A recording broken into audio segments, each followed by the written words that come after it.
Wonderful. So we'll get started. So tonight's webinar, that hopefully you're all in the right place. We're going through some investing basics tonight. So just some of the basics to kind of give you a good foundation if you're interested in investing, or maybe you've already done some research yourself and already do some investing. This might be not all new information to you, but hopefully it will just help you to feel more confident perhaps with what you're doing, but maybe fill some gaps where there may be some new knowledge as well. So hoping that you'll get a lot out of tonight's session. Thank you again for all being prompt. Wonderful to have you here too. As we said, most of us, it's a wet and cold Wednesday night. A good time to talk about investing. That's lovely to have you here. What I like to usually do to start off these sessions, we've been running these for about 3 years now, is to acknowledge all the incredible work that you're all doing. Alison, who prepared the session, the administrative side of it tonight, sent me a list of all of those who have registered, and it's just so wonderful to see all of the variety of fields that you're all doing your graduate certificates or diplomas or PhD studies or coursework studies. So we've got students from all over SCU studying lots of different things. Coming to the end of the year, I don't know how that is for you. I hope that you've all had a great year. Some of you will be getting to the end of your studies and your work. Some of you may have just started, but hopefully, because this session's had so much interest, I'm anticipating that perhaps maybe the workload has dropped off for some of you as well.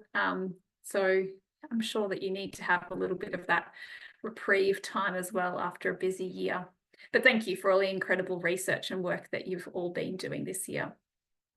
Just a little bit about myself before we get started. If you haven't come across me before, my name is Liz McLardy.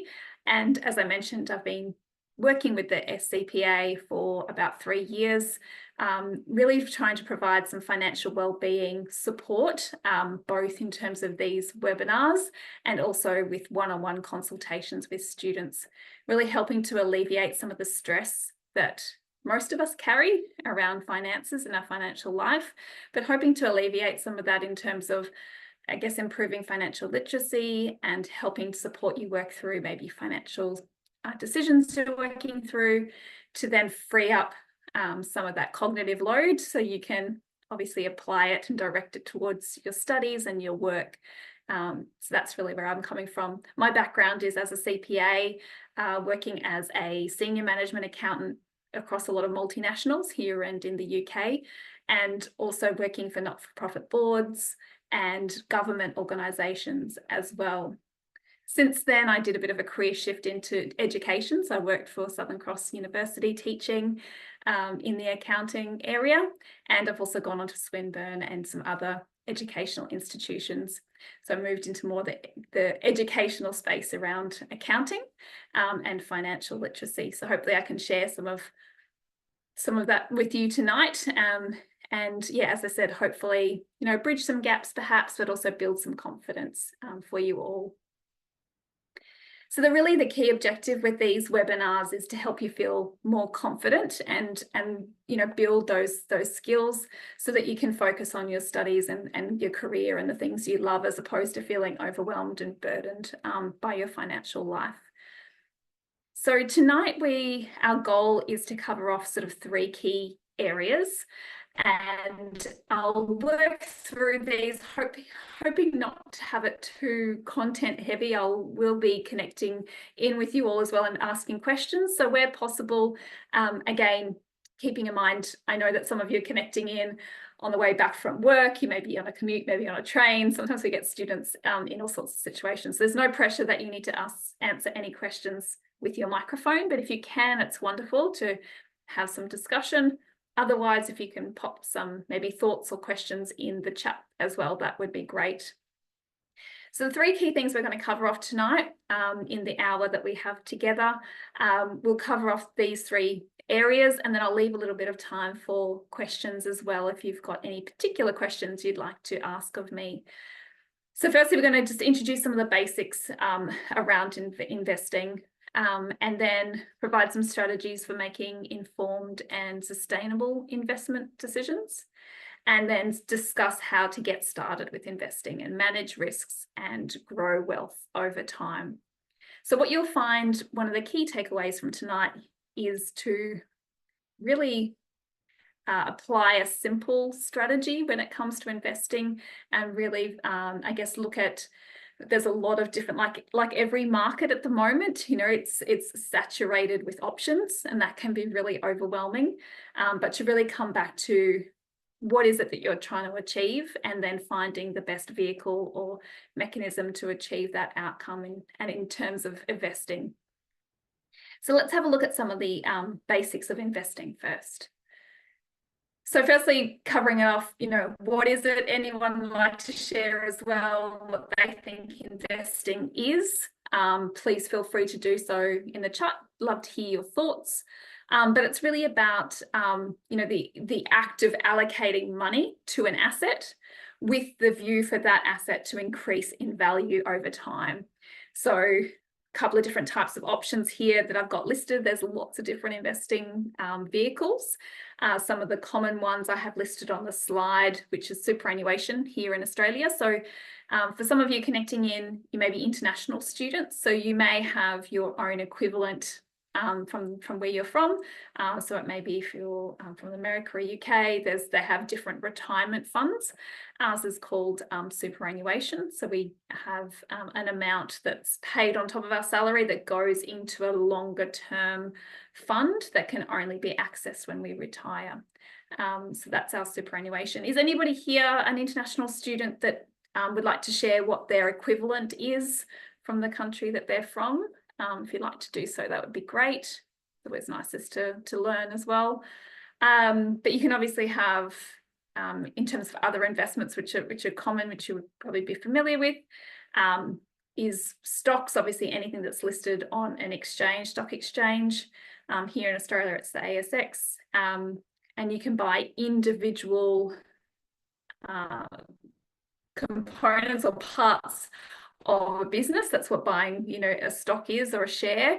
So you're buying an individual part of individual businesses. So you can buy them individually, or you can buy them as a managed fund or as an index. And we'll talk a little bit more about that in terms of what's more risky. So these are kind of the most common investment vehicles that you might have heard of. So, but often this first one I've got listed there, people forget about in terms of superannuation. You think, oh yeah, I do have a superannuation, I am investing. So yeah, superannuation, stocks and bonds, property is a big one too, particularly here in Australia. They love their property, and same with New Zealand. So people love property, although that's going to become and change a little bit moving forward, as we've seen that the housing prices go up so much, and that barrier to entry it wasn't like it used to be, in terms of having, you know, a big portfolio of different products. And as I mentioned earlier, so you can have index funds or ETFs. So you can have an index, you can actually invest in the index. So in the stock exchange, you know, the top 200 companies in Australia, listed companies, you can invest in that index. So that's another option as well. But it's really anything. It's choosing to put money into something with the idea that it's going to grow over time. So, you know, back in the good old days, or maybe your grandma might have said, you know, maybe it was stamps, or maybe it was investing in Pokemon cards, or, you know, whatever it is. So there's all sorts of different things like that as well. But these are your typical ones that you'd be looking at, really thinking through. So yeah, really keen to hear from everybody in terms of, are you currently investing? And if you are, what kind of assets, you know, looking at those ones listed there, or if you've kind of got into something different, it'd be great to hear from you as well.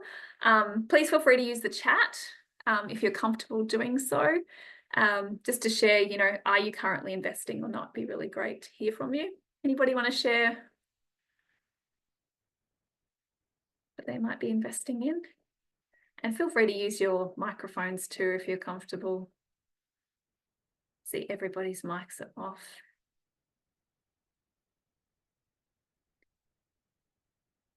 Okay, Caroline's saying, no, I'm not. Okay, that's why I'm here. Cool. Okay, fair enough. Caroline, are you an Australian citizen, or are you an international student? No, I'm on graduate visa, so I'm an international student. You're an international student. Okay, cool. So you Yeah. won't have any superannuation as well. So if you were to work in Australia, you wouldn't have any super yet. Do you have any retirement funds from where are you from? I'm from Kenya originally. Okay, lovely. And is there any retirement scheme or anything like that from in Kenya? It really, of course, property is a big one. Yes. Okay. Yeah, Land, sure. land as well. Yes. Just plain vacant land, or do Yes. you separate the two? Yes. Okay. You do separate the two. Yeah. Okay, great. Lovely. So I'm lucky enough to have um inherited land from my grandparents. So that's Ah, all we have really. But yes. I've always wanted to do stocks, but I didn't know how to do it. So I hope I'll get some insight Yep. tonight. Yeah. Lovely. Okay, great. Thank you so much for sharing as well. That's lovely for us to hear. And just to, so, and your first answer was no, you're not investing. And I would probably correct you to say that, well, you're not maybe actively investing, but you do have an investment. So that land would be counted as an investment, which is amazing that you've received that. What a privilege to have. So that's wonderful. So yes, we'll certainly talk a little bit more about stocks and shares and how do you start, and what might you do in terms of getting into that kind of investing. But that's a really great background. Relays, I actually do have super You because do have super. yes, I do. I mean, I've been doing work, so I'm registered with Hester. Oh, But great. yes, but I don't Wonderful. know how that goes. I don't know how you go about that when you want to get your, like your super back. I don't know how that works. It just every time I get paid, they put It goes. 10%. Yes. Yes, yes. So that's they have to do that. So are you wondering if is it that you're intending to go back to Kenya that you would like to be able to access that money? Is that your question? Eventually, like I'd just like to know, yeah, if I'd want to access it, like what's the procedure or something like that. Yes. But as Yeah, you, great. yeah, Yeah, and I don't have a direct answer for that question. What I would suggest is getting in contact with them, contact okay, Hester directly and ask them what that process would be, because that would be really good to know in advance, because it'll help you to kind of plan yeah, for that. So again, that's another great, so you are investing and you've got some different asset classes that you're investing in. So you've got land and so your super will be invested in a lot of different stocks. yes, And yeah, and that's fabulous. And you can get information from them as well to find out more about what you are actually investing in. yes, And this is really for everybody too, we'll talk a little bit more about super on the next slide, but when you do start working, they will have a default super fund. And a lot of us think, oh, we have to go with that fund, but you don't. You can choose a compliant fund, and there's a whole list of them, and I'll show you the link where you can actually, it's a government website, so it's not trying to sell you anything. It's an objective comparison site that helps you to compare superannuation funds to make sure that you have a fund that's working in the best way for you. So one of the keys when we're investing is, particularly for super, is it's the ongoing fees that erode our investment returns, and it's one of the key things that stops us from building our wealth. So really important to look for low cost superannuation funds, and then look for one that's obviously, you can then choose how it's being invested, and if you tending on, your own individual values and approach, you may want to be a little bit more involved in understanding where is that money getting invested. So if you want it to be in particular ethical funds, or you don't want it to be invested in something particular, that you need to make sure that you've got the control of that. So don't think that you've got to go with the default. And it's very important that you're reviewing how well your super is doing. And I would recommend going to that comparison site, at least every 12 months. Put it through, see if there's a better fund. You can shift it and change it very easily. So it would just be a matter of transferring the existing funds you've got in your existing super fund, going into a new one. You let HR know, and they then start putting the super into your new fund. So really important for that. So yeah, thank you again, Caroline, for sharing that. Ben's also shared that you've invested in meme coins at the moment. How are they going? So these are probably more at the risky end of investing, and one of those, be keen to hear your investing journey in terms of choosing that investment vehicle. If you can use your mic, that would be fabulous. But if you want to just type in chat too, that's cool. But yeah, I'd love to hear a little bit more about your choice there. Hey, Ben. How you doing? Do you want to take yourself off mute? There we go. Beautiful. I can't see you now, but I think we'll be able to hear you. Yeah, sorry. It's a very finicky thing, whatever you call it, webcam. That's okay. when one's on, the other works. Vice versa. Yeah, vice versa. No, that's all good. All cool. Sorry. Yeah, be keen to hear how you got into the coins. I was really just winging it, to be honest, and just threw a little bit of money at a couple of different random things, and it turned into a decent little bit of money, and then just kept throwing money around like crazy, and it just happened to work. So okay. And I don't mean big amounts of money or anything, but made little bits here and there, and that's all I've really done. Okay, cool. Okay, so that was your first introduction to investing, and it's worked well for you. It's going to be completely against everything that I'm going to talk through tonight in terms of what I would recommend in terms of starting investing, but you're going to hear from, and for everyone else listening, there will be lots of stories like Ben's as well, where you've got involved in a particular asset class kind of on a whim, and it's worked out. Some people make millions, or you hear that about this, and it kind of fits into the category of gambling. Would you disagree with me, Ben? It's straight up chaos out there. Like you can put money on just a completely random thing and have it go 100x overnight, or you could put money on something and it'll just disappear on you. So it's really chaotic. Yes, yeah. And what's the emotional ride like? Are you enjoying it? Because I guess you've kind of, has it gone down at any point for you, or have you, it's just been going up and up and up? No, it's gone everywhere. Okay. I've been in like crypto before, so like your standard more solid coins, so Bitcoin, Ethereum, all that sort of stuff. But never really touched the meme coins until recently.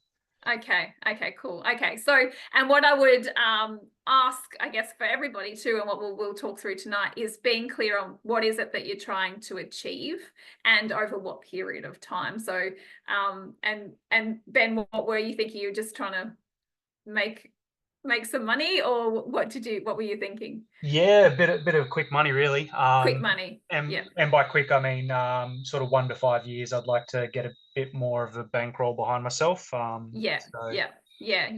Focus on the longer picture later.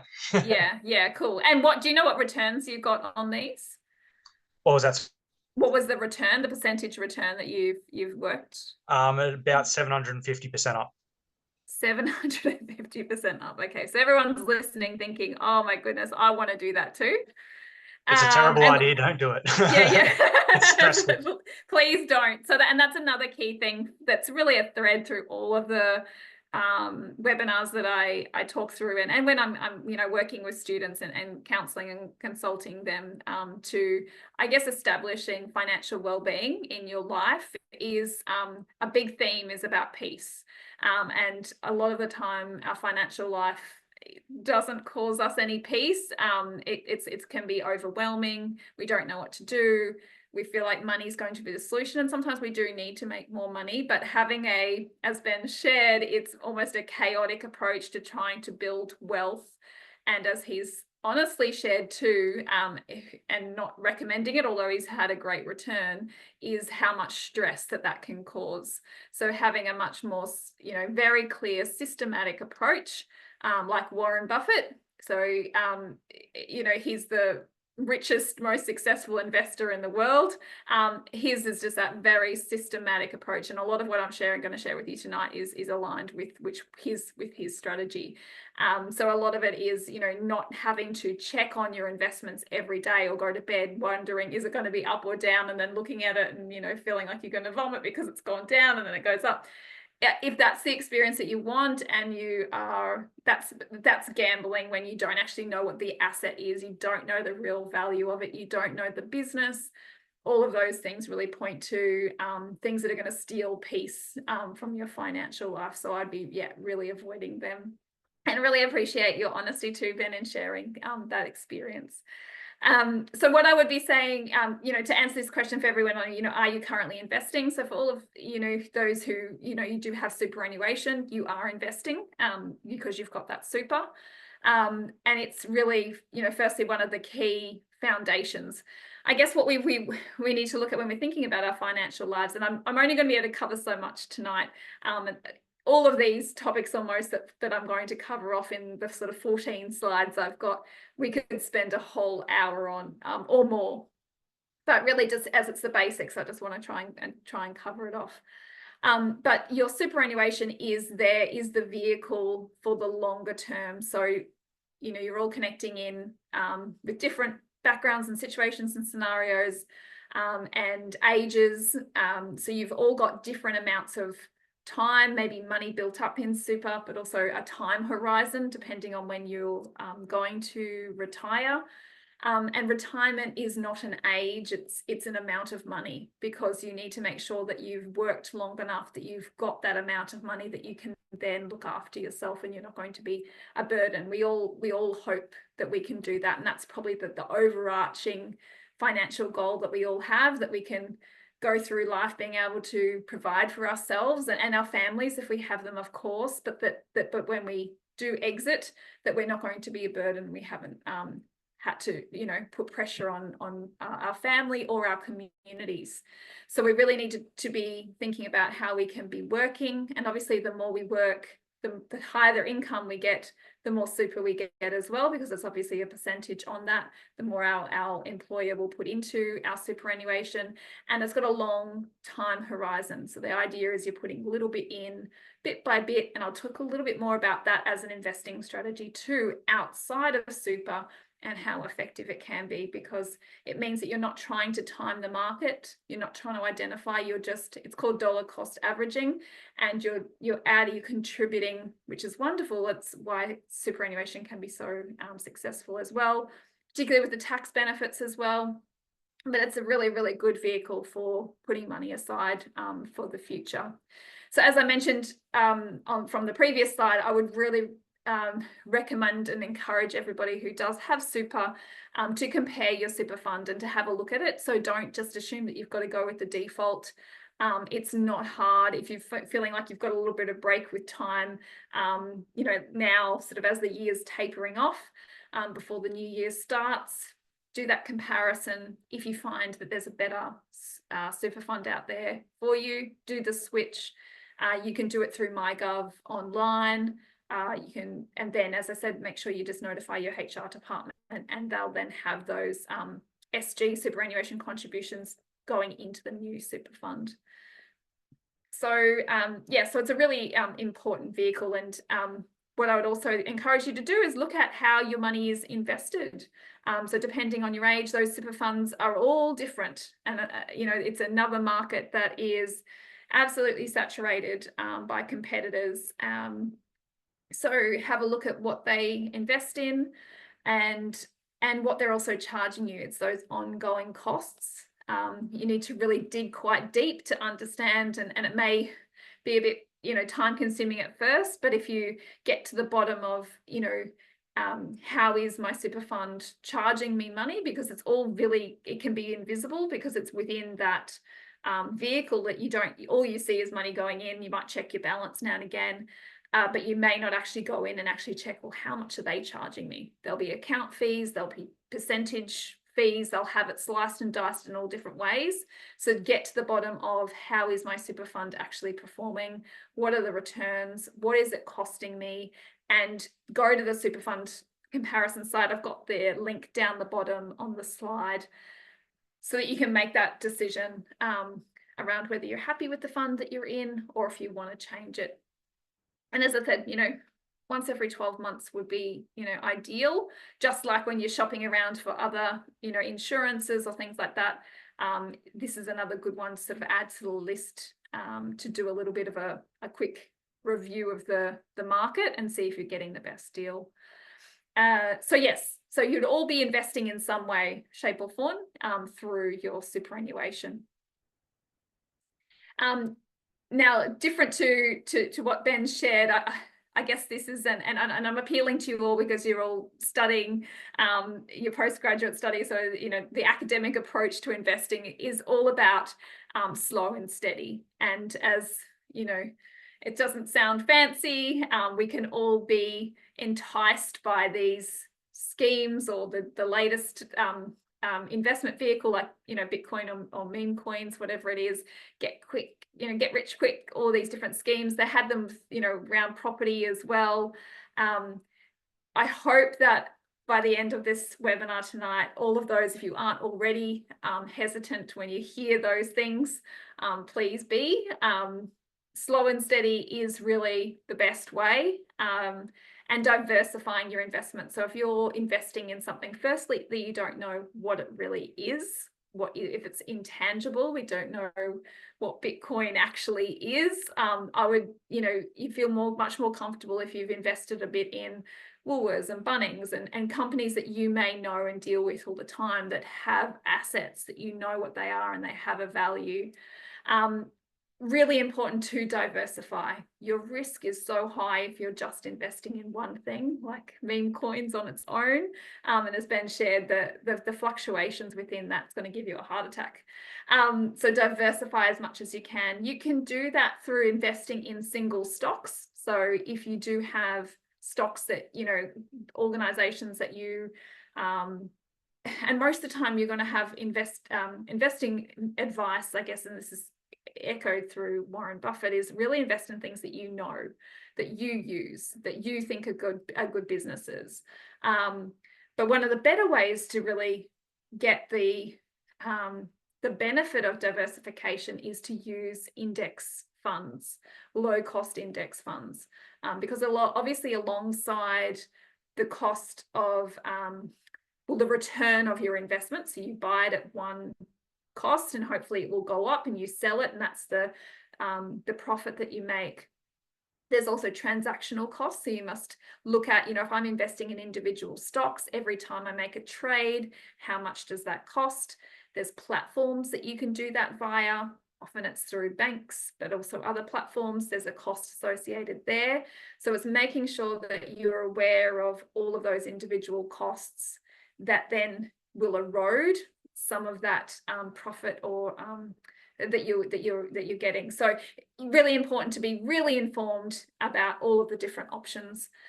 But one way that you can be diversified is through the index fund. So like a Vanguard index fund, where they actually invest in a large variety. So you get the massive diversification, broad exposure, but you'll have lower fees as well. So they have a very small percentage in terms of the fees that they charge. So it really reduces that risk of choosing your individual stocks, and it allows you to get diversification against different asset classes, industries. So yes, I guess it prevents you from really just investing in, say, banks or retailers. It will invest across all of those industries. So it's really useful. So the key in terms of investing, when is it a good time to start? It's kind of that same thing to do with, you know, if you're wanting to plant a big tree, you know, the best time to start was 20 years ago, or it's today. You know, the longer the time horizon you have for investing, the better. So if you invest in, you know, a good index, low cost index fund, over a large time horizon, you'd be wanting to invest in an index fund. If you're wanting to access that money 5+ years, that's usually the advice that's given. Anything below that, particularly if you're wanting to access that money within 3 years, usually parking it into a high interest saver is a better strategy. So if you're perhaps stashing money away to save up for a deposit for a home, the recommendation is that, you know, if you're wanting that within the next 3 years, you don't want to be forced to sell when the market isn't right. So putting that away in a sort of a more lower risk investment vehicle like a high interest saver is a better strategy. And then for anything that's, that sort of 3 to 5 years plus that you're looking for more longer term, it can ride the waves because they will still exist even if you're investing in a low cost index fund. But yeah, at least then you'll be able to, you won't have to be forced to sell. So that's kind of the key approach is that slow and steady, and simple as a beautiful little snail here on the slide. Although it doesn't sound very interesting, it's the most peaceful but most effective strategy. So investing for the long term and slow and steady, and making sure that you're finding the vehicle that you're using has a low cost to it. So, and I guess I'm talking mainly here about stocks, and Caroline, I knew you were interested in stocks as well. But it would be then that you may look at your investment returns for property versus stocks to make that decision.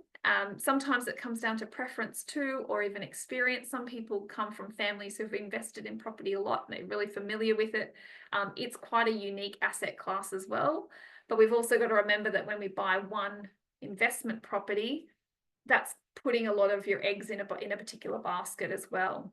Whereas the diversification is really key to building wealth.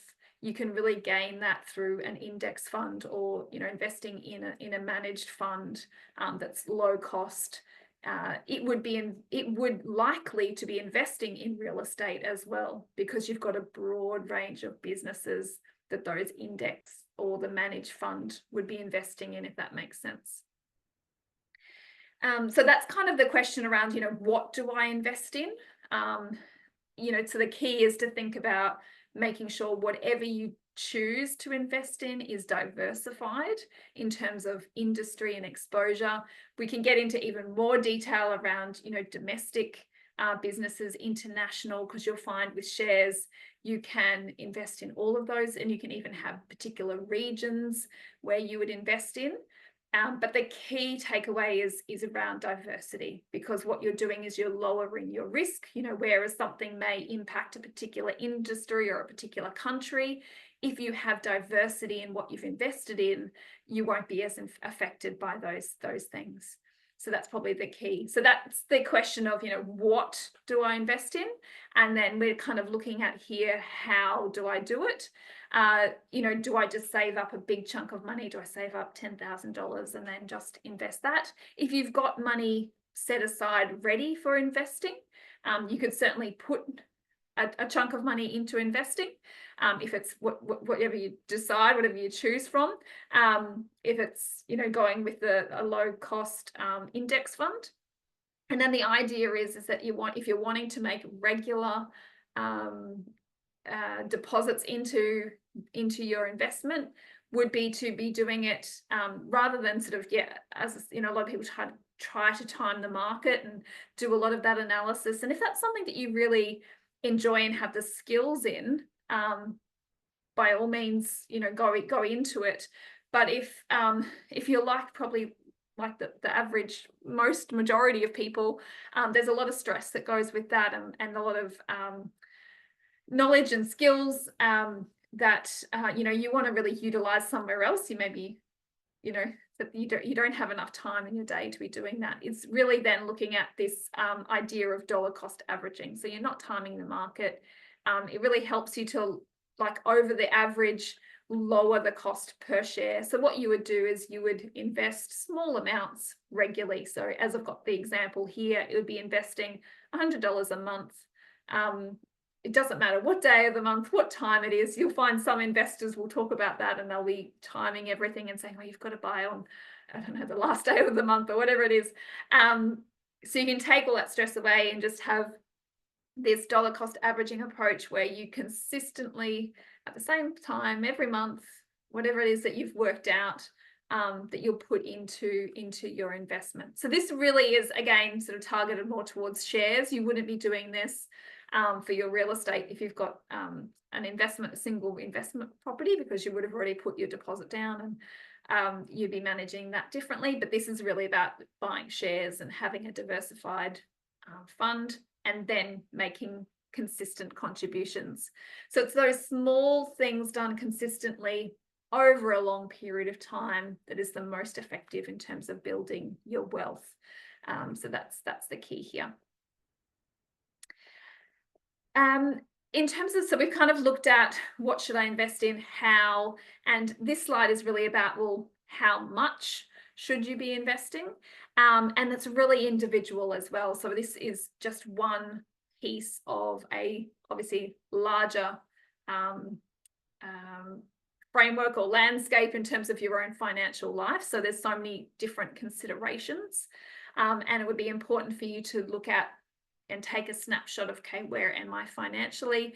You would be wanting to consider whether you have any consumer debt, any personal loans, car loans. There are there may be other parts of your financial life that need priority before additional investment. So really important to kind of think of all of the parts holistically before. Often we can get nervous that we aren't putting money aside, and we've got to invest, but whilst you might have credit card debt or a car loan, you need to pay off all of those things first, particularly if you have superannuation. So you are already making contributions for the longer term, which is great. So know that that money is already being put aside, but any spare money that you've got should really be going towards paying off debt first, consumer debt primarily. And then you would be wanting to build up an emergency fund. So these are really more, I guess, financial hygiene recommendations in terms of where you might be in terms of your sort of current financial life. So I definitely encourage you, before you sort of jump ahead and think, oh, I've got to invest in this or that, and do the you might hear after Ben's story too, but hopefully it's turned you off. And it can be, and I'm not making fun of it, because it really is, and it's wonderful that's turned out well for you. But there are some horror stories too, because it just becomes like gambling, and there is a fine line when you're looking at stocks to whether you are gambling or whether you're investing. And the key difference is actually understanding what you're investing in. You understand what are the returns. It's not just I hope that's going to work. If you're investing in an index fund, what you're doing is you're investing in that index. So if it's Australian stocks, you're saying that you're taking your money and you're buying a small portion of a lot of Australian businesses, and saying that you're investing in those businesses, and they're the top 200 businesses in Australia, and their ability to return a profit and to give you investment returns. So that's very different to investing in Bitcoin, where we don't know really what it is. We're just hoping that it's going to grow, and somebody's going to, it'll go up and down, and I'll be able to sell it when it's up. And yeah, so very different. So coming back to this slide about how much should you be investing, there are rough kind of guidelines too. So once we've kind of moved through some of those other stages of financial well-being, where we've removed our personal loans and consumer debt, we've got an emergency fund of 3 to 6 months. Really important to have that too, because it actually prevents you from going into any financial distress, because you've got access to that money. You're never going to need to go into debt again. And then moving into saving up for a home, a deposit for your house, and then once you have that, then it's paying off your house, and then you may be able to, within that, still have maybe contribute a little bit more into your superannuation fund. Maybe that's enough. Taking advantage of the salary sacrificing super, you can make additional superannuation contributions as well before tax, which can also be, so it's capped at about 27,000 a year. So that can also be a really tax effective way of putting money aside for your future as well. So I don't know how all of this is sounding for everyone. Ben, I've just seen your comment there. Yeah, lovely. Thank you for sharing that too. So, and I wonder what you're going to do. Do you feel like emotionally that you're drawn into it? Do you think you could sell it and step away from it and kind of sort of step back and think, okay, I want to sort of think more holistically about my financial life and make a bit more of a plan and be a little bit more purposeful about what I'm investing in? Or has it sucked you in? I wonder. But yeah, so as I said, it's all about thinking about your own situation. You can't just say that everyone's got to put away 20%. It depends on what point they are in their financial life as well, and what their goals are, and their situations. They can be so different. So that's really thinking about how much should you be investing. I guess some of the guidelines around how much to put away for retirement, the percentages there that are consistent from research are that you should be putting 15 to 20% of your income into a longer term investment vehicle, diversified like superannuation, that to then put money aside for the future. So good to know that our superannuation rates and superannuation guarantees are going up. So we should be moving up to 12.5%, and hopefully that will keep increasing. But something to keep in mind that maybe you want to consider adding a little bit more, but it depends really, must take into consideration your whole financial situation, where you're at and what you're trying to achieve, what your goals are as well, and what we've all got lots of different aspects to our lives which obviously impact our finances, so we've got to take that into consideration. So I guess to back up this academic idea of just going slow and steady, is the power of compound interest, and this is likely not to be new to anyone, but really worthwhile to maybe even step through a little bit of an example or a play around with a calculator after the session tonight, just to see how powerful it can be. So compound interest, is Albert Einstein's quoting here, is the 8th wonder of the world. Compound interest is interest on interest. So it's you're then getting paid, and it compounds. So it's also another reason why dollar cost averaging is so powerful as well, because if you've got small amounts, even if they're modest amounts, being invested regularly, and you've got interest being applied to those, that they start to compound, and you've got that exponential growth of where you'll just hit the mark and it will just really shoot up. So Google compound interest graphs and they'll impress you. I've got a little bit of a table here to illustrate as well, just those small amounts.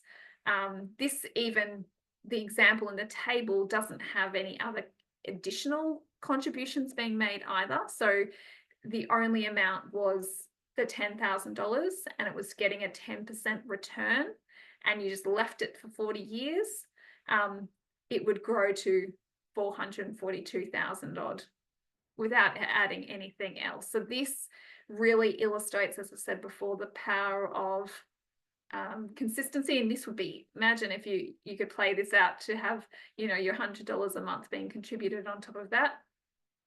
But it's really that slow and steady, the power of compound interest is incredible.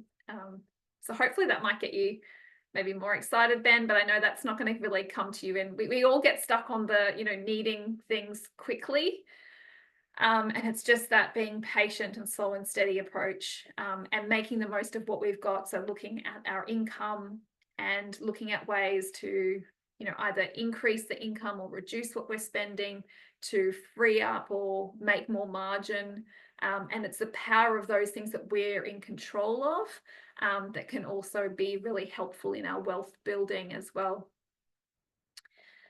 And I guess one of the final things to just make sure that, and we've kind of chatted through this too with Ben, so it's any get rich quick schemes, and all the coins are one of those, but it's really easy sometimes to get caught up in, and they're very convincing, particularly in the real estate market as well, and even in shares, people will be trying to spruik everything.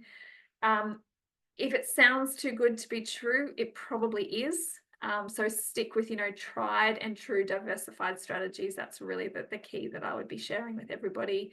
I know that we're all waiting for, a silver bullet or something, some remarkable strategy that someone's come up with, some clever way. But it's just the slow and simple, steady. And it's that routine and that regular relationship that you have with money, and knowing what you're doing with it and where you're, and being purposeful, thinking it through, is much more effective. So yeah, be really, really cautious about anything that gets you in, and really wanting you to build wealth very, very quickly. So it'd be really worthwhile, everyone sort of, looking at what is the amount of money, what am I trying to achieve?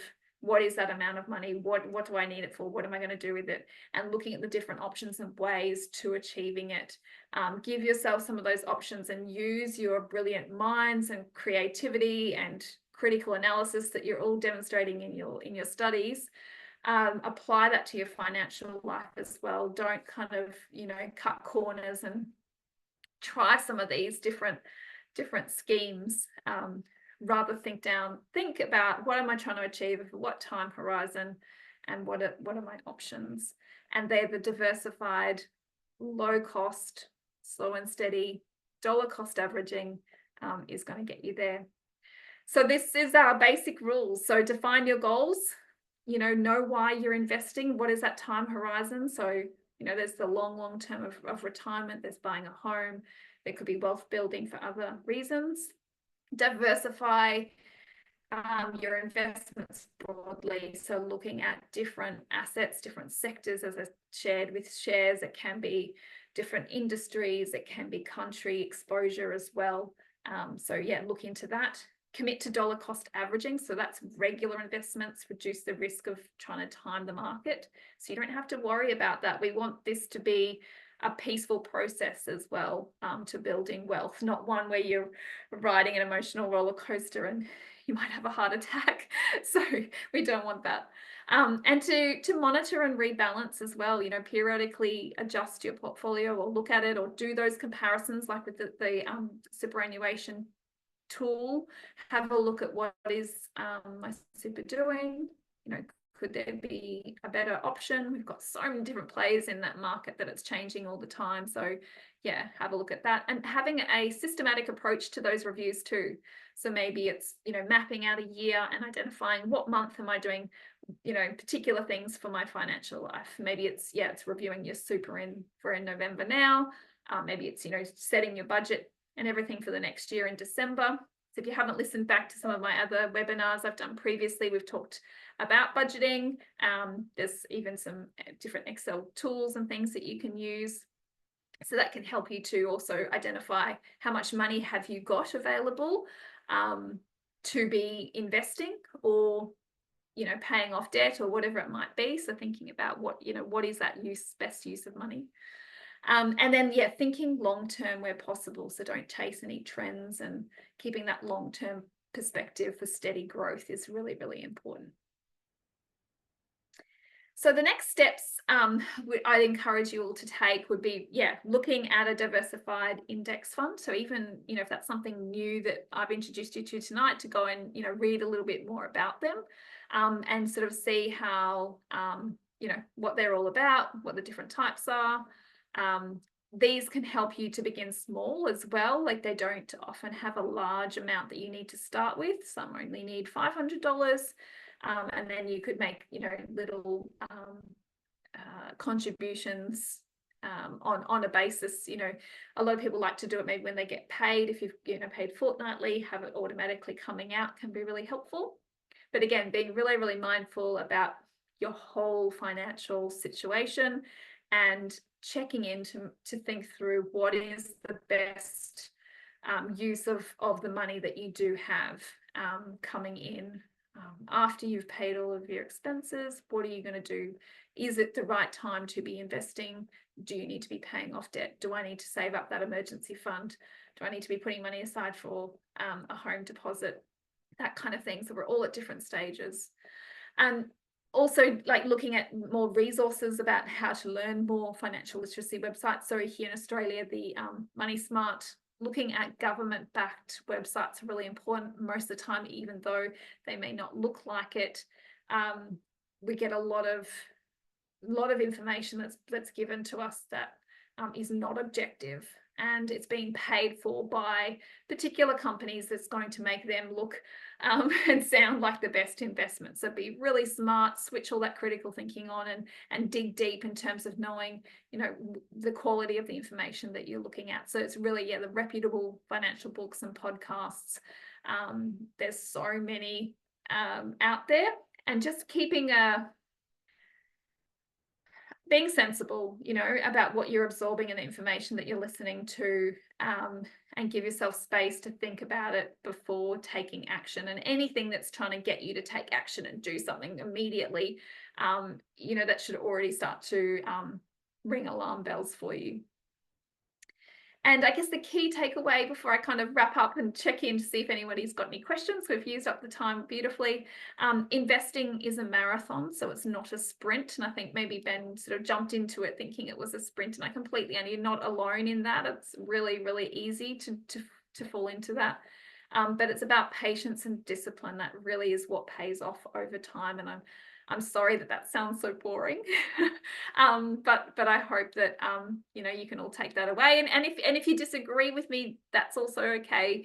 Encourage you to go and do some more research as well, and seek out other points of view. And it's for you to come up with, you know, what you think is sensible. I've just shared what I've come up with.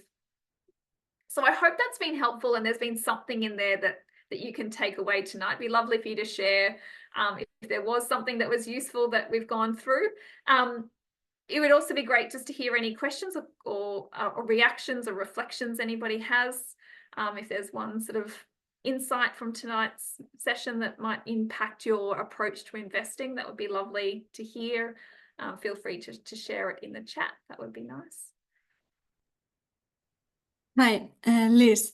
Yes, Paula. Thank you so much for the talk. It was super useful and good. Yeah, very good. I always face this issue when I want to get started into investing, and it's like how sustainable for the environment or social justice issues, because I wouldn't want to be investing in things that are not good for the planet or the world, and then yeah, we just eventually not invest because I don't know where maybe the money is going into. Yes, I completely understand where you're coming from. And it's just going to take it's like your own, all of your money choices are your own, and we will all make different choices. And some, you know, for some, it will be really important to purchase clothing that's made, you know, in a particular way. For other people, they're not so worried. So it's really about you knowing what's important to you, but then also what's so I would be encouraging you to look at, there's a lot of investment vehicles that are around ethical investing, but I would make sure that you compare them still in terms of the fees that they're charging. Really look at what they are investing in, and you can only do so much, but it's going to be up to you to be comfortable with. It's like, you know, if you're going to go to buy your groceries, where do you go? Sometimes, yeah, it's kind of how you make those decisions is up to you. It's wonderful that you're thinking that through as well, and I think, you know, for all of us, it is really important, but there's a practicality to some of it too. So maybe it's a staged approach. Maybe I wouldn't want you to just not invest because you can't find the right vehicle. Maybe you do invest, but and you find a low cost index fund that maybe it does have. Vanguard's got a lot of different, if you go to their website, they've got a lot of different investment vehicles, and some of them have the, you know, different ethical funds. Maybe you get started with the view of continually trying to improve your investing strategy. Do you know what I mean? So it's kind of taking a couple of steps. Don't stand on the sidelines, because you want to be for the wealth generation, you want to be investing for as long as you can. Does that sound like a sensible thing to do? Maybe it's about just getting involved and then, you know, continually improving it.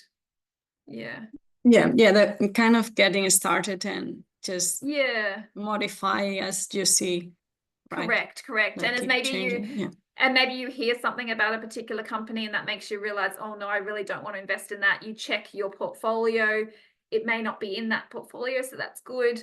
But it's, knowing that you're not going to be perfect, but that if you've got that perspective that that's important to you, that you'll continually try to adjust, how you are investing, to make sure that it is as ethical and aligned to your values as much as possible. So yeah, that's a really lovely question, and one that I'm sure others are thinking through as well.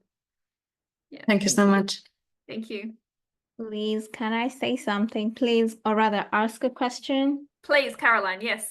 Yeah, I'm not sure if I'm risk averse or I have a high risk tolerance, but I think I can take risks. My issue is there's so many, like you've mentioned, there's so much information out there. Do you get me? Like it's overwhelming. I think that's where the query for me begins. Because I listened to this person today, and then you listen to another person and it's oopsie. I don't know. I don't know where to go, Yes. But I think you've given us a website. I can have a look at that. But I think for me, that's the issue, really, Yeah. And it's a really common one. And thank you for sharing it too. And what it does is it also steals peace, because you never feel satisfied with what you're doing. It stops you from taking action because you don't know what to do. But what I would say is it's coming back to credible information. You've got to really, it's like a lot of different markets that we're in now too. We're bombarded. If I take health insurance, for example, we're told all the time there's a new deal and then there's a new this, and you never feel, and you think, oh no, am I paying too much or not?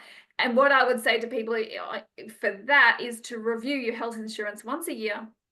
Forget about all of that marketing that's marketed to you at any other point in the year. You have your process. So you've got to protect your peace. Do you know what I mean? Because otherwise we're constantly bombarded and it erodes us, and we never feel satisfied. So what I would suggest is possibly a similar strategy. Firstly, looking at who are credible people to go to. So you'll need to establish some of that yourself, but I would certainly go to Warren Buffett if you haven't read any of his stuff or looked at any of his stuff. I would certainly do that. So what Warren Buffett is in America, Berkshire Hathaway. He's very experienced and successful in investing, but very straightforward, common sense. Have a look at that. Here in Australia, there's the Barefoot Investor, who echoes a lot of what he says. So that's another he's an objective person. Again, he's not tied to any product. You don't want to be listening to anybody, I guess, who's connected or is getting an income stream from a product, because then it's biased. You really want objective. So it's looking at government websites here in Australia. You'll have that. Any of what Warren Buffett's, have a look at his stuff. And again, just it's your own common sense and your gut feeling too. So make sure that you'll know when something doesn't seem right. If we don't understand it, then that's already sort of sending some alarm bells. It shouldn't be that complicated. But again, what I would say, similar to Paula, is and I think it's really common that it causes you to freeze because you're so overwhelmed. But I'd really hate for that to go on for too long and that you've then missed that opportunity to invest in some way. Although you are already investing, you've got your land and you've got super. So it's now looking at and being clear about what am I trying to achieve? And it might be looking at some of these low cost index funds. There's lots of different ones. Look at the different prices. They're diversified. Whatever you choose, it doesn't need to be with the idea that that's the only thing that I can ever do and it must work. It's a continual, improvement process too. So you check in every year, look at how it's going, look to is there anything else, keep up to date, as you can with information, and then refine what you do. So maybe just doing something quite straightforward to start with. Often people might then jump into just buying single stocks, but that's very risky. Lovely. Thank you, Paula. No worries at all. I know we're going over time now, but thank you for your questions too. And it was lovely to have you here. So yeah, going for an investment vehicle that gives you that diversification is going to be a much lower risk option for you. So yes, Thank you, Liz. yeah, that's lovely. okay. Yeah. Lovely. Thank you. Thank you for your questions and sharing as well a Yeah, bit I've about also yourself. learned something. I've read about it before, like the dollar cost averaging. Yes. And you start now, you don't start later, because Yes. Yeah, that's it. Yeah. in the Yes. industry. So thank you. Oh, lovely. I'm so pleased. Yeah, lovely to have you along tonight. Thank you. Has anyone else got any other questions or any comments you'd like to make before we sort of wrap up? I know we've gone over time. Hi, Liz. This Karina. yes, I'm also an international student as well, so I'm not familiar about the Australia market. I'm also a beginner of the investment. So you Yes. have mentioned about the index fund, but how about the stock, or what is the percent of the return investment percentage should be recommend? Or apart from the index fund, what can I do?